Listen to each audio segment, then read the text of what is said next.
Wish I had wings like an eagle, was light as a feather, could ride on the wind. If I had my way, I would fly night and day and never come back down again. I started writing this book after I wrote the book The Messenger about my grandfather on my father's side. For years I thought about writing this book. It is not a book of enlightenment. It's a book of passion. It's a book of dedication, of love, and raising kids in very difficult circumstances. And when I say raising kids, you have to understand what Grace went through to get where we are. And I need to show you my board here. This is Grace's life and her death and all that followed. That little pink strip right there is Grace. My book starts with William Speed Colonel Hammond, who is my great-great-grandfather. And he is generation 2. His father, Peter, was the first one on Big Laurel Mountain, where all of this takes place. Big Laurel Mountain is in the eastern part of Kentucky, 22 miles southwest of Louisa. And what you see in this board are all of us that followed Grace. The only reason I expanded this side is to show you the importance of Grace and why she is so important to us, because all that you see that followed, all the way down to our very first person in the 9th generation, Jackson. Garrett, Taylor's father, was one of 13 boys and girls, yellow being girls, blue being boys. All I have done is tracked one individual, and that is Garrett and Taylor. If I had tracked everybody, I would have names from here to Poplar Avenue. Grace was born and raised in a little town called Peach Orchard, and Peach Orchard is 22 miles southwest of Louisa, Kentucky. This red button right here is where Grace was born, her mother Sarah was born, and her father was born. This map and this little red button is where Taylor was born, my grandfather. You can see this distance traverses 3 mountains, but it's not that far apart. Taylor lived in this house until he was 12 years old, and then he moved here. When he married Grace, they moved here. This little stream is called Laurel Creek, and in their lives in Kentucky, they never went further than this little small area. Grace was raised in this house of Joe Chapman. When she married Taylor, they built a cabin and lived not a half a mile away. If you look at Rebecca's birthday, she was born in 1866. If you look at when she had her first child, he was born in 1878. That's 12 years. She was 12 years old when she had her first child. All of these, from here to here, were Rebecca's children. Frank, James, William, Taylor, Julie, and Henry. She died almost immediately after Henry. We think of childbirth kind of causes. And then Garrett, who married the 12-year-old, married a 15-year-old. And she, Telly is her name, had 7 more children. So Taylor had these brothers and sisters: Frank, James, William, Julie, Henry, Elizabeth, Rebecca, Clifford, Grady, Goldie, Elsie, and Nelson. All of those brothers and sisters of Taylor. And Rebecca was 12 years old when the first one. Speaking of Rebecca, we looked, or I looked, for years. What does Rebecca look like? What does she look like? We couldn't find her death certificate. We couldn't find her birth certificate. We could find nothing about her. On my last trip to Kentucky, a lady that lived down the street from the old home place, which is this place right here, brought a stack of papers for me to look at. And in that stack of papers is this picture right here. And I got my magnifying glass and I studied every face in this picture. It's a picture of the church members of the church that's on Laurel Mountain, this church right here. And they all agreed that that was the picture of the church, the mountain behind it, and all of the members. And I concentrated on that gentleman right there. That gentleman is the same as that gentleman, who is Garrett, Taylor's father, Garrett. And the young lady standing in front of him is Rebecca, our great-grandmother. My wife and I had an errand to run, so I got up, got dressed, went to my favorite chair, and sat down. And during that time, I would doze in and out of sleep. I would wake up and I'd doze off, and I'd wake up and doze off. At some point, while I had dozed off, I heard two women walk in the room.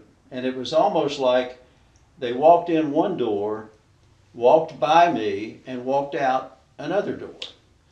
So their voices were very muted as they came and went, but distinct when they were right in front of me.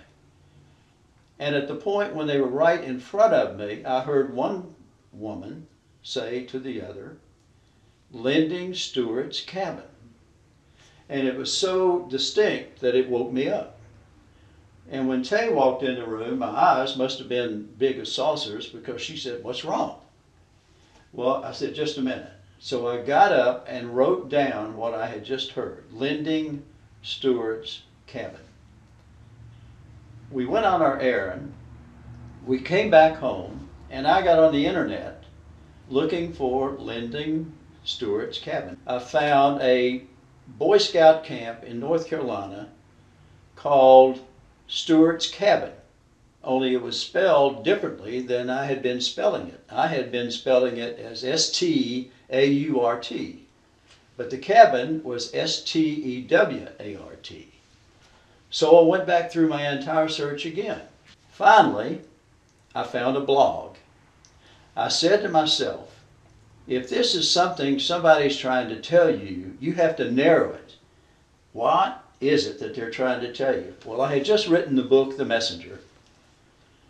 And so it was a book in West Virginia, staged in West Virginia. So I went back and I looked for Stewart's Cabin / West Virginia. And the first thing that popped up was a blog from J and J Stewart, S-T-E-W-A-R-T-S. So I went to the blog. They were from Cabin Creek, West Virginia. So I went to the blog site, and the blog said, "We are looking for any information we can find about my grandfather, whose name is Andrew Stewart." Well, Andrew, the name, brought me to that attention because my book, The Messenger, was about Andrew Chafin. So when I saw Andrew, I said, okay. So I went. They said, if you can find out anything about Andrew Stewart, let us know. Well, I assumed to myself they'd never heard of Ancestry.com, so I went immediately to Ancestry.com. And in Ancestry.com, I did find Andrew Stewart. His father's name was Lyndon. Lyndon Stewart was born in Peach Orchard, Kentucky in 1870. Sarah, my great-grandmother, was born in Peach Orchard, Kentucky in 1874, 4 years later. They lived 4 houses apart. Lyndon Stewart became very successful. His father was a lawyer, and he was the lawyer for the Peach Orchard Mining Company. And he had a very successful business in downtown Louisa doing business for the Peach Orchard Mining Company. His son Lyndon joined the firm, and at the age of 24 got his law license, still working for his father. And he was the one that my grandmother Sarah went to see when she needed a divorce from Joe Markham. He had a cabin where he lived directly behind his father's estate in downtown Louisa. And I am convinced that what I heard was the voice from Sarah telling me about Lyndon Stewart, and if they had an encounter in that cabin behind his parents' home. Sarah, Grace's mother, was indeed pregnant with Grace when she married Joe Chapman and moved next door to my grandfather, Taylor. I have given you 2 sections of my book. It's actually in 3 parts. I've given you the first part, which is bringing Taylor to an age where he meets Grace on Big Laurel Mountain. They met in a one-room schoolhouse on Laurel Creek, and he was in the 5th grade when she was in the 1st grade. Ultimately, when he was 22 and she was 16, they married. And they moved sometime after that in 1915. They married in 1912. They moved to Williamson in 1915 when my mother, Eva Lou, would have been 6 months or so old. I assume that they delayed their move to Williamson until she was old enough to travel. They moved to Williamson in the heart of the Mingo County mining wars, when we were making national headlines for all the corruption and death and absolute horrible working conditions of the miners in Mingo County, West Virginia. They had no idea what they were getting into when they moved to Williamson and went to work. Taylor went to work with his brother Henry in the mines in Mingo County. They worked 12 hours a day on their knees or on their back mining coal, and they were paid 35 cents a ton to bring that coal out of that mine. 35 cents a ton. So they would work 12-hour days, 7 days a week for 20 bucks. And that was not the worst part. The worst part was they had to live in tents. Not homes, they lived in tents. No heat except what a potbelly stove would give you. No running water except for what you could carry from the creek. Only outside toilets. And no lights after dark, so the animals would roam around looking for whatever food they could find. And that is the way Grace raised my mother and her 2 brothers. My grandfather, Taylor, became a union activist because he was tired of living like he was living, and he was tired of forcing his wife, Grace, and his children into living the way they lived. And so he became a union activist, trying to get the union in to his camp to improve their working conditions. He worked for the Superior Thacker Mining Company in a little mining camp called Gardner, Garner. The company wanted so badly to keep the unions out that they literally disposed of anyone who they felt was trying to get the unions in what they called an accident, never reported to a single soul except the West Virginia Safety Commission. That was it. They didn't even report it to the local sheriff. My grandfather was executed as he left the mines by a 2,300 volt bare wire that dropped down from the opening of the mine just at the time that he alone was passing under it. I think, and probably never be proven, that they killed him for the reason that he was trying his best to improve his life and that of his family. That leaves Grace trying to raise 3 children on no money. The mining company kicked her out of the tent, but after the union signed a contract, she was given $5 a week, $5 a week for each of her 3 children. And so she took that money and she bought or rented a place in downtown Williamson, West Virginia for $8 a month. And she moved her family to Williamson. You cannot feed a family on $15 a month. $8 a month, which went to rent the house. My grandmother bought a used washing machine. She took in laundry, but the people around her were so poor, very few of them could give her laundry to do.